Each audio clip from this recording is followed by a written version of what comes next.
नमस्कार दोस्तों, आप सभी का हमारे YouTube चैनल पर स्वागत है दोस्तों।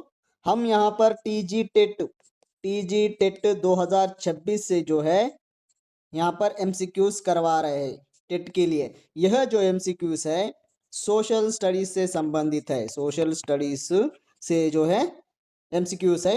अगर आपको यह एमसीक्यूज चाहिए तो टेलीग्राम चैनल का लिंक जो है डिस्क्रिप्शन में दे दूंगा। वहां से जो है आप चैनल को ज्वाइन कर लीजिएगा। वहां पर आपको जो है पीडीएफ मिल जाएंगी। बहुत सारे लोग जो है चैनल को विजिट कर रहे हैं परंतु जो है लाइक नहीं कर रहे। अगर आपको यह एमसीक्यूज चाहिए तो आप ज़रूर जब भी चैनल पर विजिट करोगे तब लाइक करके ही आगे बढ़िएगा। आज के जो यह एमसीक्यूज है यह जो है 10th क्लास से संबंधित है और हमने पिछले वीडियोस में जो है 8th क्लास तक करवाए थे। यह 10th क्लास से संबंधित है। चलिए हम आज का जो है पहला प्रश्न देखते हैं। देखिए हमारा पहला प्रश्न देखिए, हिमालय की नदियां नीचे बहते समय अपने साथ बाजरी, कंकड़ जैसे अवसादों को बहाकर लाती है और शिवालिक पहाड़ियों के तल के समांतर 8 से 16 किलोमीटर चौड़ाई वाले संकुचित स्थान पर जमा करती है। ये विशेषता कहलाती है। ये जो विशेषता है क्या कहलाती है? भाबर, तराई, दोआब, डी कोई नहीं। तो इसका जो सही उत्तर है, तो इसका सही जो उत्तर है वह है ए। इसका सही उत्तर है। भाबर क्या होता है? देखिए यहाँ पे उसके लिए सही उदाहरण हमने यो जहाँ पे जो है आपके लिए चित्र जो है प्रस्तुत किया है।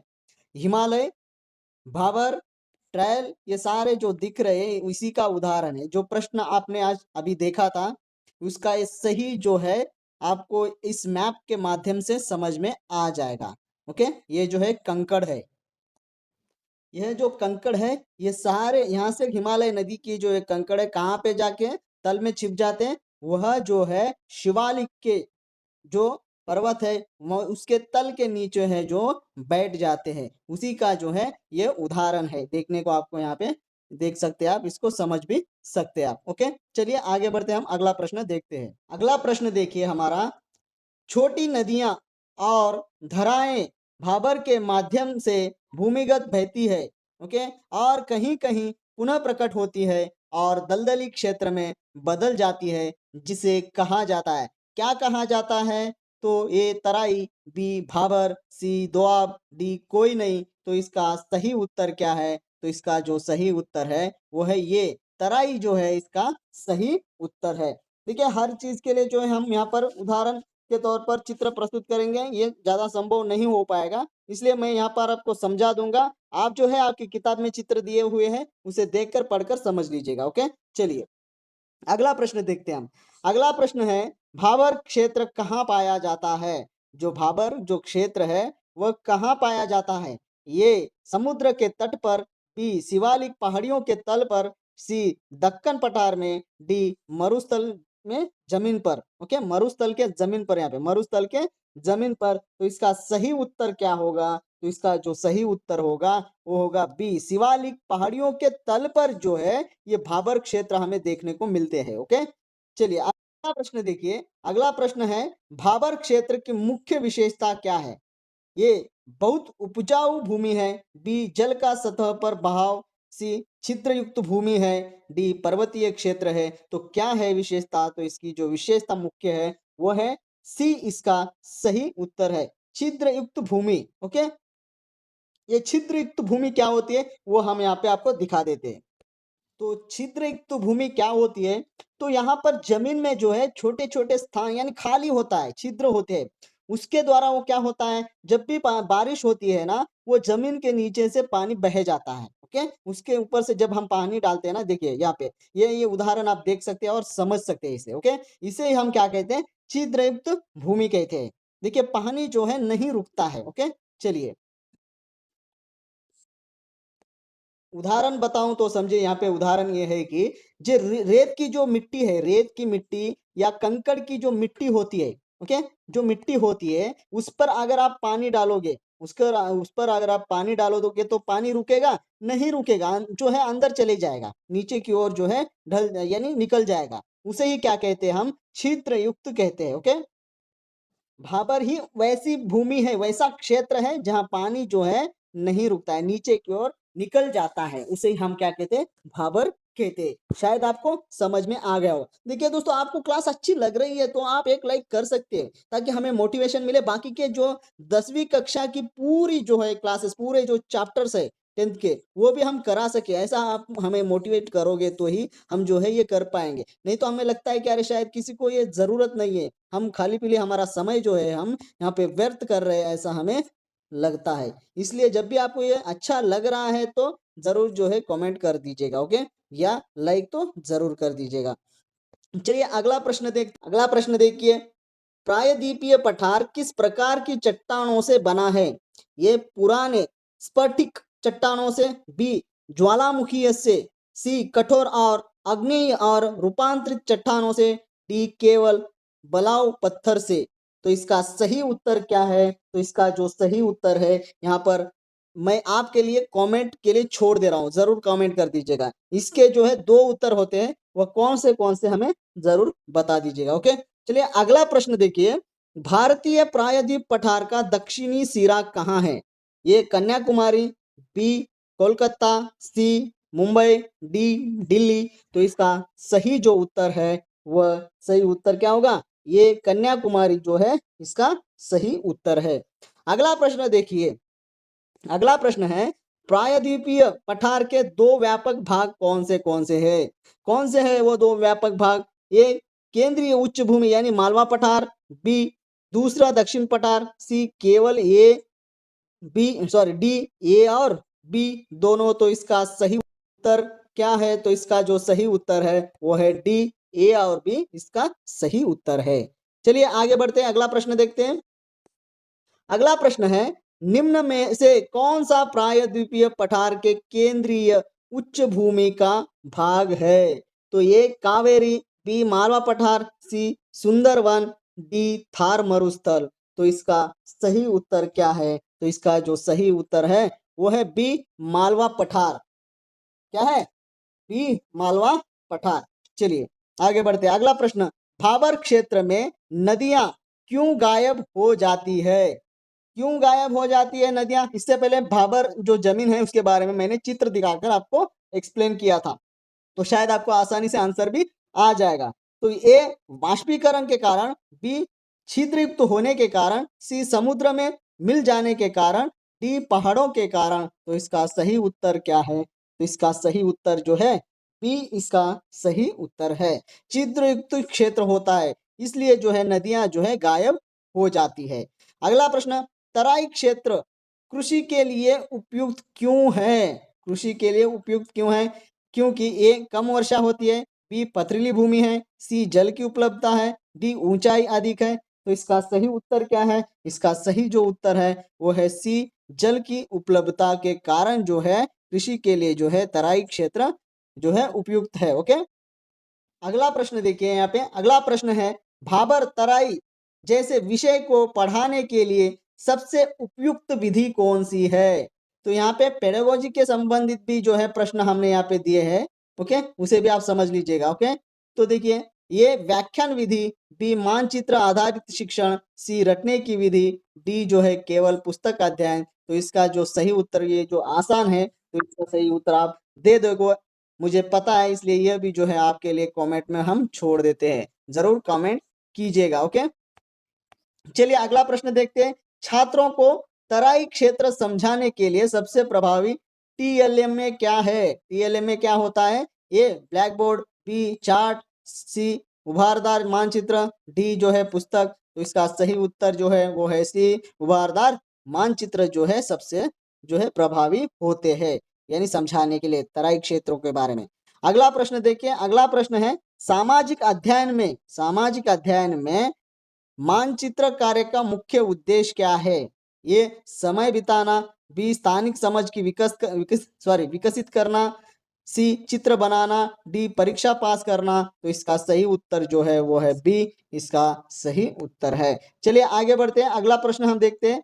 अगला प्रश्न हमारा है, भारतीय पठारों में डैश बड़ी मात्रा में पाई जाती है क्या? धातु और गैर धातु खनिज, बी केवल धातु, सी कोई नहीं, डी केवल बी। तो इसका जो सही उत्तर है वो भी है, ये इसका सही उत्तर है।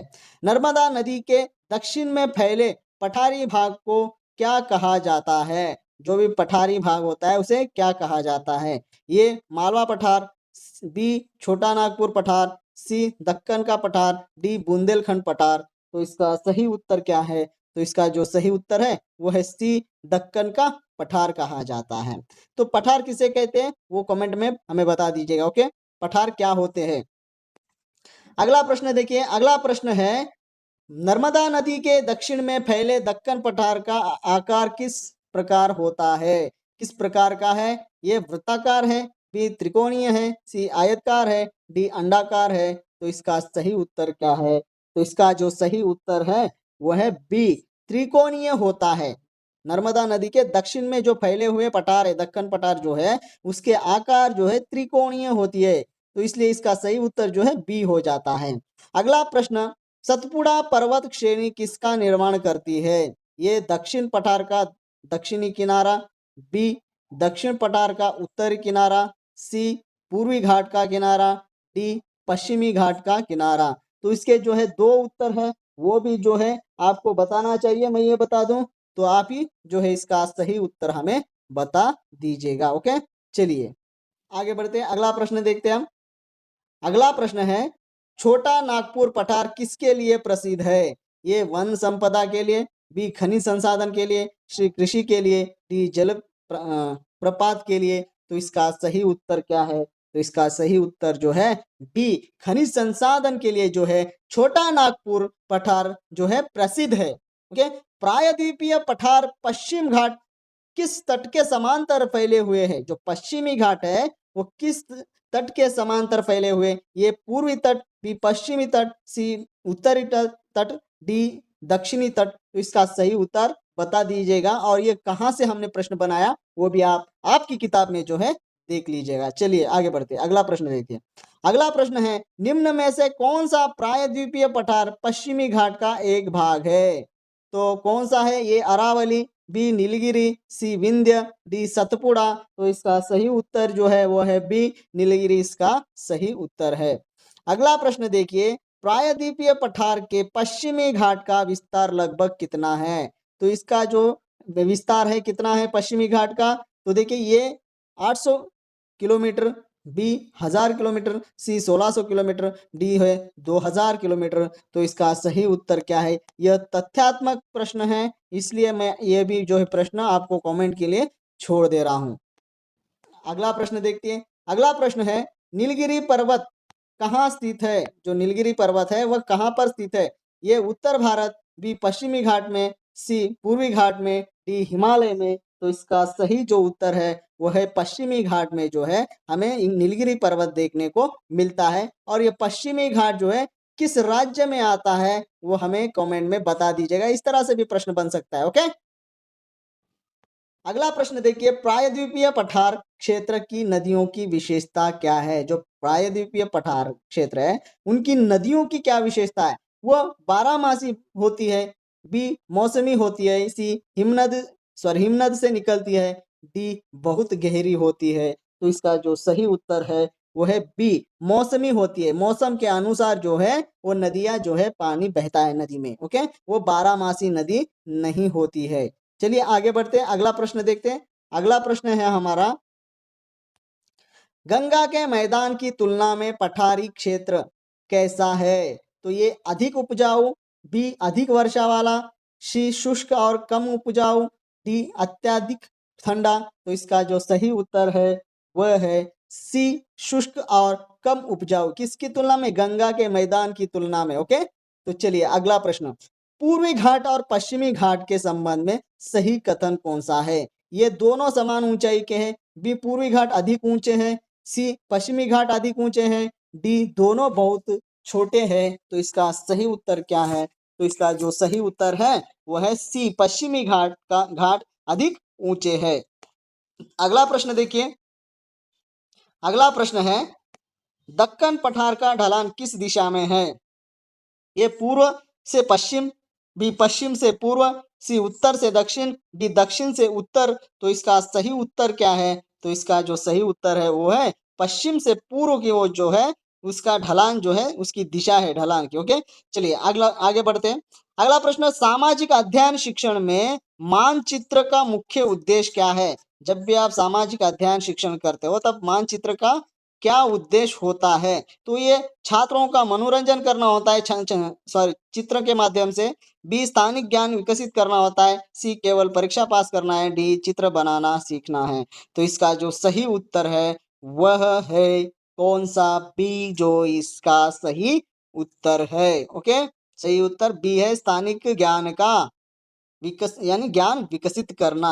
अगला प्रश्न देखिए, उभादार यानी उभारदार मानचित्र का उपयोग क्यों किया जाता है? केवल रंग दिखाने के लिए, ऊंचाई और भूआकृतियों को समझाने के लिए, नदियों के नाम याद कराने के लिए, डी, दिशाओं की सीमाएं दिखाने के लिए। तो इसका सही उत्तर जो है वो है बी, ऊंचाई और भू आकृतियों को समझाने के लिए जो है उभारदार मानचित्र का प्रयोग किया जाता है। ओके, कैसे चित्र होते हैं मैं यहाँ पे दिखा देता हूँ आपको। देखिए, इसे कहते हैं उभारदार मानचित्र, इसे कहते हैं यानी ऊबड़ खाबड़ जो है चित्र में दिखाई दे रहा है। यहाँ पे कहाँ जो पर्वत कहाँ है, यानी जंगल कहाँ पे है, यानी ऊबड़ खाबड़ जो मानचित्र में दिखाया जाता है उसे ही हम क्या कहते हैं? उभारदार मानचित्र कहते हैं। यह भी जो है उसी का उदाहरण है। देखिए, यहाँ पे क्लिप कट करके जो है यहाँ पे दिखाया जा रहा है, जमीन को ऊबड़ खाबड़ दिखाया जाता है, उसे ही उभारदार मानचित्र कहा जाता है।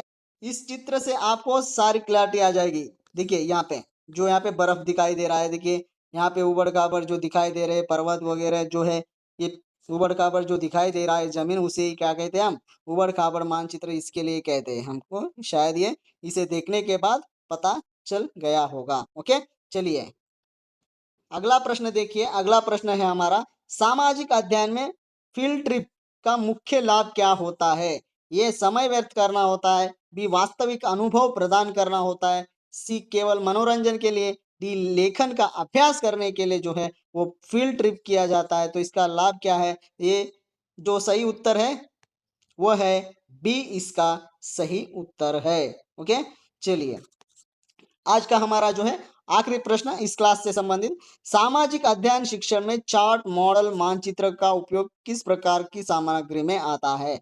मौखिक सामग्री, श्रव्य सामग्री, दृश्य सामग्री, लिखित सामग्री। तो इसके लिए भी आप हमें कमेंट में उत्तर दे दीजिएगा। ओके, धन्यवाद दोस्तों हमारे यूट्यूब चैनल से जुड़े रहने के लिए। अगर आपको क्लासेस रेगुलर चाहिए, रोज 1 2 3 क्लासेस अपलोड करने के लिए कहोगे तो करूंगा। अगर आपको पसंद आ रहा है तो, नहीं तो बंद करके फेंक दूंगा मैं। ओके, अगर आपको ऐसे ही क्लासेस आपको चाहिए तो हमें जो है लाइक करके कमेंट करके बता दीजिएगा। नहीं तो हमें लगता है कि कोई ज़रूरत नहीं, कोई पढ़ रहा नहीं है तो क्यों हम इसे क्लास करके हमारा समय क्यों व्यर्थ करें, ऐसा हमें लग रहा है। धन्यवाद दोस्तों, जो भी हो आपका जो लक्ष्य है वो ज़रूर हासिल कीजिएगा और हमारे चैनल से जुड़े रहिएगा।